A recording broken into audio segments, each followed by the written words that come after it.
오늘 벌써 12강입니다. 5월 1일, 잠시 5월이 시작이 되죠. 우리가 성경 공부를 지금 계속하고 있는데 성경 공부를 하면서 주의해야 될 내용이 있습니다. 성경이 지식으로만 머물면 이거 참 안 됩니다. 디모데후서 3장 16절에 성경의 가장 기본 네이처가 뭐냐면 성경은 하나님의 감동으로 된 것으로 그렇게 말씀하고 있습니다. 성경은 The Bible은 is inspired. 하나님의 감동이라는 이 말씀이 영어 성경의 inspiration 헬라말에 보면은 두 단어가 섞여 있습니다. theo 하나님의 플러스 푸누스라는 이런 단어로 되어 있습니다. 이 푸누스라는 것은 숨이다, 호흡이다, 숨결이다 이런 의미를 갖고 있습니다. 그래서 성경은 하나님의 숨결로 하나님의 호흡으로 된 것이다. 그래서 요한복음 1장 1절에 성경은 the word, 말씀은 곧 하나님이다 이렇게 선언하고 있거든요. 근데 이 성경을 주신 의미를 목적을 어떻게 디모데후서에서 설명하고 있냐면 모든 성경은 하나님의 감동으로 된 것으로 책망과 교훈과 책망과 바르게 함과 의로 교육하게 유익하니 이는 목적입니다. 목적이 뭐냐면 하나님 앞에서 온전하고 사람 앞에서 온전케 하기 위함입니다. 이렇게 말씀하고 있습니다. 그럼 목적이 분명히 성경의 목적이 하나님과 사람 앞에 우리가 성경 공부를 하면서 단순 지식에만 머문다면 별 의미가 없는 것이죠. 유대인들에게 당신은 왜 성경 공부를 합니까? 라고 물어보면 그들은 이렇게 대답합니다. 바르게 살기 위해서 우리는 성경 공부를 합니다. 바르게 살기 위해서. 바르게 사는 것과 잘 사는 것은 조금 다릅니다. 잘 사는 것. 그렇죠? 잘 사는 것과 바르게 사는 것은 어떤 부분에서 같은 내용이 아닙니다. 그래서 이 바르게 살기 위해서 성경을 공부합니다. 바르게 살기 위해서 세상에 믿을 것이 수도 없이 많은데 바르게 살기 위해서 무엇을 믿어야 합니까? 무엇을 믿어야 합니까? 또 바르게 살기 위해서 어떻게 살아야 합니까? 그렇죠? 이 두 가지를 이들은 성경을 통해서 고민하고 이 두 가지를 답을 찾고자 합니다. 그러면 바르게 살기 위해서 무엇을 믿어야 합니까? 이것이 신조입니다. 이것이 즉 교리라고도 얘기할 수 있죠. 우리가 성경 공부하고 있는 거잖아요. 그리고 어떻게 살아야지 바르게 사는 것입니까? 이것을 계명이라고 합니다. 성경은 교리와 계명에 관한 것이다. 즉, 보세요. 지금 성경은 하나님의 감동으로 된 것으로 이는 하나님 앞에 온전하고 사람 앞에 선한 일에 온전하기 위함이다 라는 이 말과 바르게 살기 위해서 무엇을 믿어야 하고 어떻게 살아야 하는 것입니까? 라는 이 신조와 계명에 대한 이 말씀이 이렇게 보면 어우러지고 있죠. 그래서 우리 성경이 단순히 지식에만 머무는 그러한 교육이 되지 않도록 특별히 이 방송을 함께 나누고 있는 우리 그 믿음의 사람들이 성경을 공부하면서 제가 왜 이 말을 오늘 한 번 더 반복하냐면 처음에 1강 할 때도 이 비슷한 말을 나눴는데 벌써 12강쯤 되게 되면 이제 성경에 대해서 조금씩 눈이 열리기 시작하면서 이러한 내용이구나 라는 것을 알게 되면서 성경에 대한 이 안목이 즉 영안이라고 얘기하면 더 좋죠. 영안이 열리기 시작하면서 참 이 말씀 앞에 더 이렇게 더 가까이 이해가 참 쉽게 될 것입니다. 그럴 때 이 성경 공부하는 모든 과정들이 지식에만 머문다면 이거는 참 안 되는 그러한 그 성경 공부입니다. 성경은 반드시 이미 성경에서 정의해 주기를 하나님 앞에 온전하고 선한 일에 to be perfect 하기 위함이다라고 이렇게 얘기하고 있습니다. 우리는 가끔 이런 질문을 합니다. 사람이 어떻게 퍼펙트해질 수가 있습니까? 좋은 질문이죠. 사람이 어떻게 퍼펙트해질 수 있습니까? 그러면 이렇게 이 말을 가르치고 전하는 목사에게 성도가 목사님은 퍼펙트합니까? 라고 물어보면 저는 대답이 아니요. 그러나 try는 하고 있습니다. 그게 다른 것이죠. 그러니까 이렇게 한번 예를 들어 봅시다. 작년에 여기 이 균의 그 하이스쿨을 졸업하는 교인 중에 자녀가 졸업해서 그 졸업식에 참석했었는데 1등으로 졸업하는 학생이 이제 졸업 연설을 하죠. 그런데 한국 학생이더라고. 그냥 학생이 뭐 큰 이 균의 시빅 센터에서 졸업식을 하는데 정말 자랑스럽게 나와서 졸업 연설을 하고 그러는데 야, 내 아들도 좀 저런 자리에 한번 섰으면 좋겠다. 아버지 입장이잖아요. 부럽잖아요. 그럼 제가 내 아들도 저렇게 졸업식장에서 정말 영광의 1등의 자리에서 연설을 할 수 있으면 좋겠다라고 제가 소망을 갖는 것이 잘못된 아버지입니까? 욕심이 많은 아버지입니까? 아니면 정상입니까? 당연히 정상이죠. 그렇죠? 우리 거기 카메라맨들도 앞으로 자녀 나면은 내 아들이 저기 서서 그런 생각 갖는다고 잘못된 거 아니거든요. 하나님께서 우리에 대한 소망, 하나님께서 우리에 대한 그 기대를 최고 중에 최고로 기대하신다는 그렇게 생각하면은 우리가 하나님 앞에 온전할 뿐만 아니라 모든 선한 일에 to be perfect 하기를 목적으로 하고 있다라는 이 말씀. 그래서 이 목적을 향하여 바르게 살기 위함이다.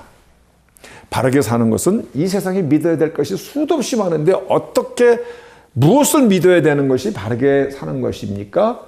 어떻게 사는 것이 바르게 사는 것입니까? 무엇을 믿어야 합니까? 신조, 즉 교리.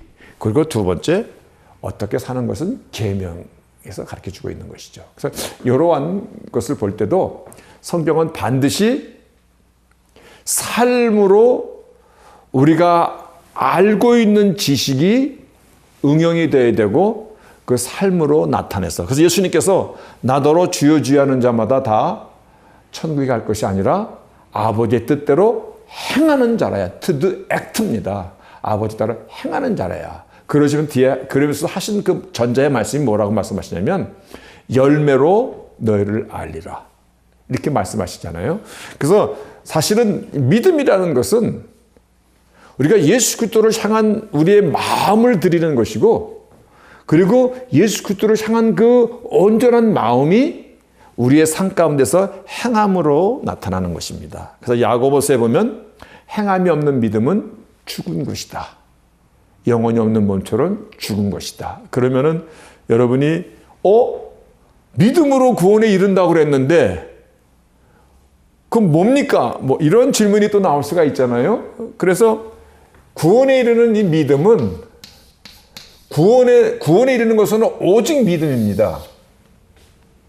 그런데 구원에 이르는 믿음은 행함을 수반합니다. 이렇게 정리하면 되겠습니다. 구원은 행함으로 얻는 것은 아닙니다. 아무리 착한 일을 하고 그래도 아무리 선한 일을 세상을 엎을 만한 큰 일을 했어도 행함으로 구원에 이르지 못합니다. 오직 구원은 믿음으로 구원에 이릅니다. 그러나 구원으로 이르는 믿음은 참된 회개가 있듯이 행함을 수반하고 있다는 것입니다. 그러니까 요거가 차이점이 있는 것이죠. 그래서 우리가 지금 왜 성경을 공부하고 있는 거에 대해서 여러분들이 좀 이렇게 정리를 하고 그리고 말씀의 지식을 쌓으면 아주 이 성경이 우리의 보약처럼 됩니다. 자, 지난주에 이어서 우리가 지금 복음서를 조금 이제 뭐라 그럴까? 좀 포괄적으로 한번 좀 보고자 합니다. 포괄이라는 말이 맞는 것 같기도 하네요. 그 복음서는 actually 예수님의 생애를 기록하고 있습니다. 예수님에 대해서 성경은 예언하고 있고 또 예언하신 그 예언의 말씀들이 이 땅에 현실로 나타난 것. 그래서 말씀이 육신이 되어 이렇게 말씀하고 있죠. 그래서 성경을 다시 한번 우리가 이렇게 리뷰하면은 성경은 바이블은 구약과 신약으로 나눠져 있습니다. 그런데 성경의 메인 주제는 뭐냐면 십자가입니다. 십자가를 메인 주제로 구약과 신약이 나눠져 있는데 구약은 십자가를 바라보면서 준비하였고 준비한 것이 때가 참에 이 땅에 현실로 사실로 역사 가운데 나타나신 것이 복음서의 사복음서의 예수님의 생애입니다. 예수님의 생애입니다. 지금 우리가 여기에 머물고 있는 것이죠. 예수님의 생애가 영원전부터 계셨던 하나님의 우편 보좌로 승천하시고 나서 대신 이 땅에 교회를 세워주시는 것이 사복음서 요한복음 뒤에 나오는 사도행전의 연석입니다. 그리고 사도행전을 통해서 교회가 세워지는 과정을 기록하고 있고 즉 초대교회죠. 그리고 이 뒤에 계속해서 로마서, 고린도 전후서, 갈라디아서, 에베소서, 골로새서 다 교회에 보내는 서신들로 이어져 있습니다. 그런데 지금 우리가 지금 여기에 머물고 있거든요. 이 사복음서에. 지금 예수님의 생애를 예수님께서 이 땅에 오시기 약 780년 전에 이사야 선지자가 예언하기를 이거는 여러분들이 기억하고 계셔야 됩니다. 이사야 7장 14절에 보라 주께서 친히 징조로 너에게 주실 것이라. 보라 처녀가 잉태하여 아이를 낳으리라. 그래서 그의 이름은 임마누엘이라 하리라. 이렇게. 임마누엘이라면 God with us. 하나님이 우리와 함께 하심이라. 그래서 이 말씀의 예언이 세월이 지나서 동정녀 마리아를 통해서 이 땅에 예수님이 태어나시고 뿐만 아니라 이사야 9장 6절에도 한 아기가 우리에게 낳고 근데 그 아기가 어떠한 분이냐면 어깨에는 정사를 모든 이 세상의 이 통치권을 갖고 계시고 그분은 기묘자라. 이 기묘자라는 말이 참 어렵습니다. 영어 성경은 좀 쉽죠. Wonderful Counselor. 모든 지혜와 지식의 왕이라는 말씀이고 그리고 전능하신 하나님이다. Mighty God. 그래서 지금 이 예수 처녀가 잉태하여 아이를 낳으리라 임마누엘. 즉 하나님이 우리와 함께 하시고자 이 땅에 오신 그분이고 이 아기는 어떠한 분이냐면 모든 정사와 모든 그 지혜와 지식의 그러한 이 전지전능하실 뿐만 아니라 이분은 전능하신 하나님이시라. 그리고 이분은 영존하시는 아버지라. 이 영존이라는 얘기는 everlasting, 영원전부터 계신 하나님이라는 의미잖아요. 그리고 평화의 왕이라 할 것입니다. 예언하신 이 예수님께서 이 땅에 오시는데 예수님께서 여러분이 잘 알고 있듯이 베들레헴에서 태어납니다.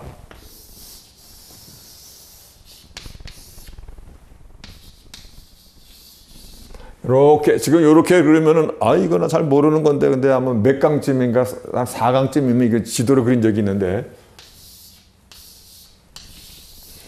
성경은 창세기부터 계시록까지 요한에서 다 일어나는 사건입니다. 지금의 팔레스타인이죠, 이게요. 근데 예루살렘이 그 당시 예수님 당시에 행정구역이 이렇게 세 가지로 크게 나눠져 있습니다. 여기가 주디아, 유다라고도 하죠. 여기가 사마리아, 여기가 행정구역 갈릴리입니다. 근데 성경에 보면은 예수님께서 사역하실 때 뭐 데가볼리를 다니시고 뭐 이런 표현도 나와요. 그럼 데가볼리라는 것은 이 지역에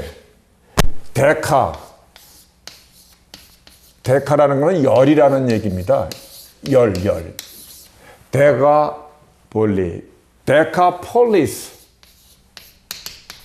10개의 도시들을, 10개의 지방들을 다니셨다라는 그런 의미거든요. 이런 식으로다가 여튼 이러한 행정구역에서 예수님께서 어디에서 출생하시냐면 요 베들레헴에서 출생하십니다. 베들레헴은 남왕국 유다로 볼 때에 예루살렘에서 약 한 5마일쯤 남방에 있는 곳입니다. 베들레헴에서 출생하십니다.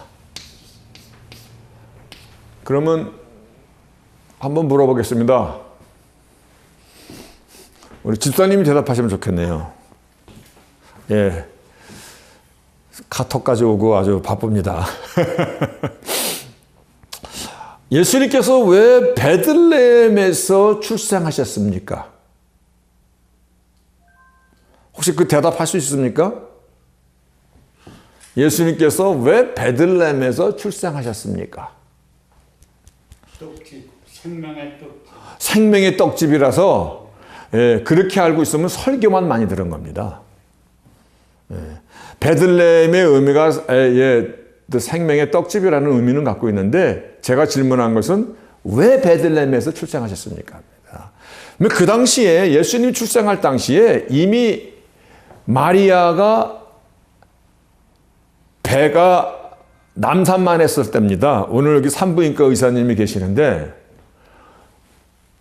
그렇잖아요. 여기 베들레헴에 와가지고 아이를 낳을 곳이 없어서 마구간을 찾아가지고 아주 이머전시로다가 아기를 낳을 정도면은 지금 산모가 출산일이 거의 다 돼가지고 어디고 여행 다니면 안 되는 그런 상황에 있었었는데 누가복음 2장에 보면 그 당시에 이 유대 땅이 로마의 속국으로 있었었는데 로마의 황제 어거스투스의 명이 내립니다.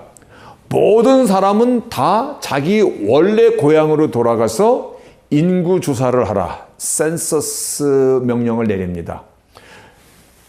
어디에 누가 있는지를 알아야지 이 두세를 세금을 받을 거 아니에요. 그래서 조세 문제로 인하여서 다 각자 고향으로 가라고 역사에서 보면은 그들에게 명을 내렸는데 그래서 이들이 이 명에 따라서 자기 고향으로 이 베들레헴 다윗의 고향인 이 베들레헴으로 내려왔다가 여기서 몸을 푸는 것입니다. 여기서 중요한 것을 알아야 됩니다. 역사 속에는 로마 황제가 자기의 어떠한 정책적인 것을 향하여서 일반 세큘라 히스토리는 굴러가고 있는데 하나님의 구속의 역사는 세상의 세큘라 히스토리를 통하여서 하나님의 리뎀티브 히스토리, 하나님의 구속의 역사가 가고 있다는 것입니다. 여러분, 이게 굉장히 중요한 겁니다. 지금 이 말이 어렵지 않아야 됩니다.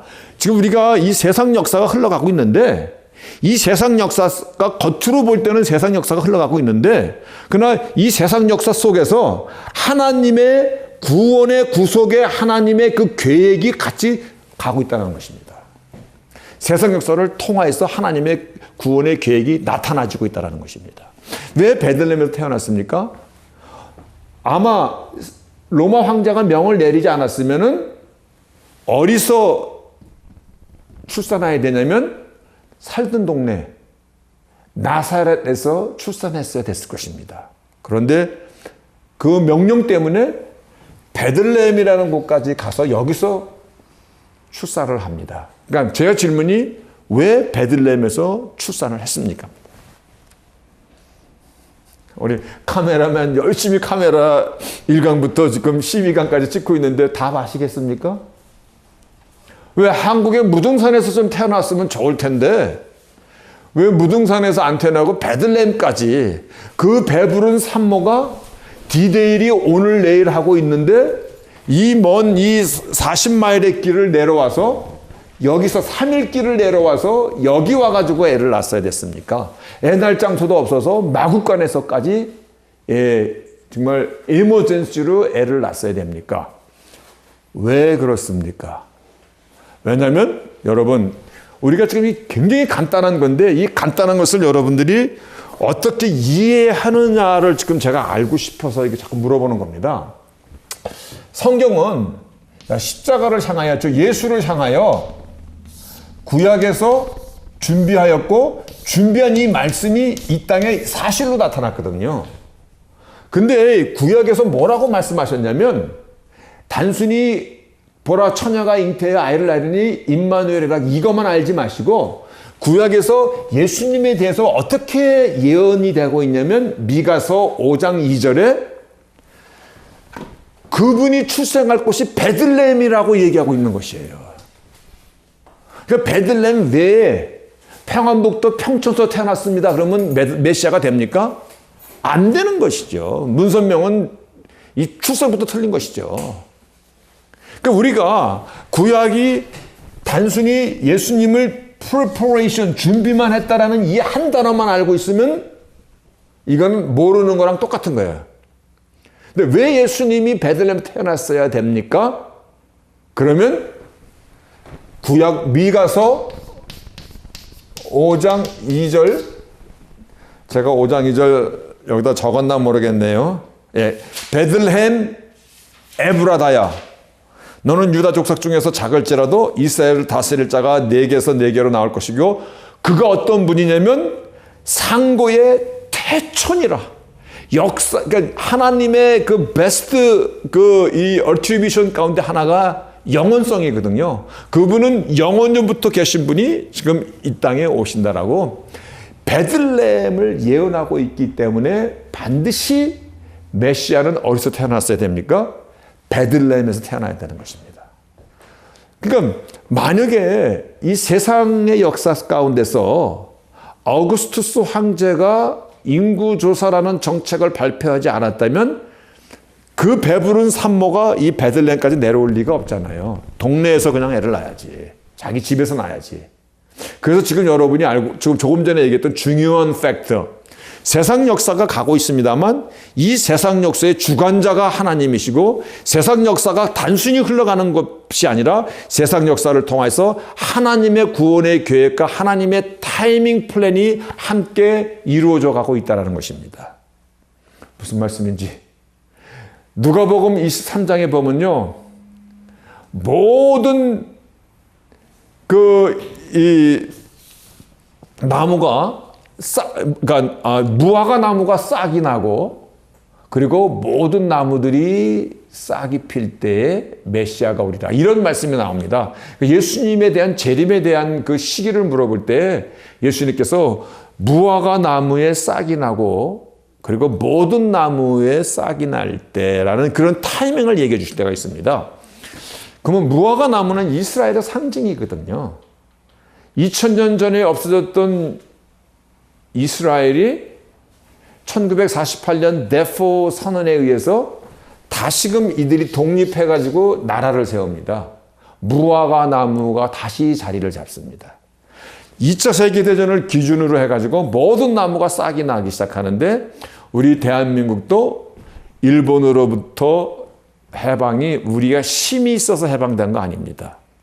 그때는 이미 우리 대한민국은 정신도 많이 잃어버렸고 이름도 일본식으로 이름을 바꿨고 언어도 우리말을 쓰지 못하게 했고 또 많은 지식인들이 친일파라고 그러잖아요. 친일을 하고 있었고 거의 일본으로 동화돼 가고 있었습니다. 그러니까 우리가 그때 어떠한 국력이 있어서 해방된 것이 아니거든요. 그래서 2차 세계대전 이스라엘의 독립 그 시즌을 기준으로 150개국의 속국들이 다 독립합니다. 심지어는 홍콩까지 중국으로 다 반납이 다 됩니다. 그죠? 즉 예수님이 다시 오실 때가 다 되었다라는 것을, 그러니까 지금 제가 무엇을 여러분에게 전하고 싶은 내용이냐면 세상의 역사의 흐름과 하나님의 구속의 역사가 함께 지금 가고 있는데 세상의 역사를 다스리는 분은 하나님이시다. 그러니까 이 시대를 보면은 소돔과 고모라 시대랑 비슷하잖아요. 요즘에도 계속 우리 믿는 사람들이 기도하는 제목 가운데 미국이 가정의 가장 기초가 되는 이 결혼관이 지금 헌법으로다가 바꾸려고 들잖아요. 하나님께서는 분명히 한 남자와 한 여자인데 이제 동성애에 있는 이 부부도 합법적인 가정으로다가 부부로다가 합헌화시키려는 그 작업을 계속하고 있잖아요. 그러니까 이러한 역사들이 단순히 이 세상이 말세야. 말세는 말세죠. 그러나 이 세상 역사를 통하여서 하나님은 당신이 계획하신 그 일을 향하여서 지금 함께 가고 있다는 사실을 알고 있어야 될 것입니다. 자, 그러면 예수님께서 예루살렘에서 베들레헴에서 태어나신 뒤에 8일 뒤에 남자아이는 성전에서 birth dedication을 합니다. 그래서 여기 예루살렘 성전에 올라가서 이 아이를 주심을 감사합니다라고 이 birth 이 dedication 할 때 그때 유명한 시므온과 안나 선지자 둘이서 바로 이분이다라는 증거를 합니다. 그리고 여기서 어디로 가시냐면 예수님의 생애를 잠깐만 보자는 겁니다. 여기서 동방박사들의 경배를 받고 헤롯 대왕이 동방박사들이 왔는데 이 이스라엘에 새 별이 나타났는데 새 왕이 태어난 그 왕에게 경배하러 왔습니다. 내가 왕이야. 그런데 또 왕이 태어났다면 그거 가만 놔두겠습니까? 아니죠. 근데 헤롯 대왕은 근본적으로 유대 사람들에게, 유대인들에게 출생적인 핸디캡이 있습니다. 무슨 핸디캡이 갖고 있냐면 이스라엘 유대 민족은 계통으로 올라가면은 야곱의 계통입니다. 그런데 헤롯은 에서의 계통입니다. 이두메인입니다. 그렇기 때문에 이 헤롯은 자기가 왕으로 있으면서도 근데 그 당시 어떻게 헤롯이 왕이 될 수가 있었냐면은 정치적으로다가 로마에 있는 황제랑 가깝게 지내면서 이스라엘의 왕으로 하사받아서 왕으로 온 사람입니다. 그러다 보니까 항상 핸디캡을 갖고 있어요. 그러니까 이들이 유대인들의 마음을 살라고 성전도 지어지고 그래서 예수님이 46년 동안 지은 이 성전을 헐라 내가 3일 만에 세우리라 이런 말씀들이 나오거든요. 근데 헤롯이 볼 때 이거 반역이네, 영모네, 안 그러겠어요? 그래서 그 아이들을 다 죽이는 사건이 일어났을 때 예수님이 여기 애굽으로 피신해 가십니다. 그래서 누가 그러더라고요. 말도 안 통하는 애굽으로 피신해 가서 예수님과 마리아와 그 요셉이 어떻게 살았습니까? 그래서 제가 생각해 보니까 동방 박사들이 유황과 몰약과 또 뭐를 갖다 줘요? 황금을 갖다 줘서 이 금은 어디로 가도 캐시잖아. 그래서 아마 그거를 팔아서 몇 년 동안 사셨겠다 이렇게 생각해 봅니다. 여하튼 헤롯 대왕이 죽고 난 다음에 다시 고향 나사렛에 와서 이제 성장하십니다. 그래서 예루살렘 베들레헴에서 태어나시고 예루살렘 가서 그 출생에 대한 그 단을 쌓았고 그 다음에 애굽으로 피신하셨다가 나사렛으로 다시 올라오십니다.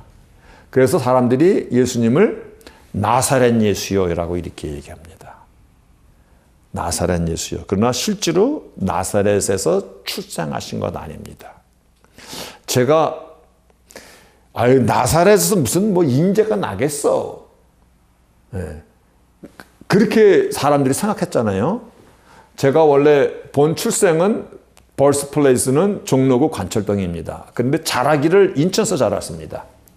그래서 저보고 저 인천 사람이야. 그리고 한국 군대 가니까 뭐라고 얘기했냐면 인천 짠물이야 그러더라고. 인천서 뭐가 인재가 나갔어 그거겠죠. 그런 마찬가지로 예수님도 나사렛 예수라는 이 칭호가 같이 늘 따라다닙니다. 오늘 지금 예수님의 사복음서를 우리가 알기 위해서 사복음서의 포커스를 나눴고 그 다음에 이 예수님의 생애의 기본이 되는 이 출생을 잠시 알아봤습니다. 왜 알아봤냐면 처음에 그려진 이 도표를 단순히 그냥 생각하지 말라는 겁니다.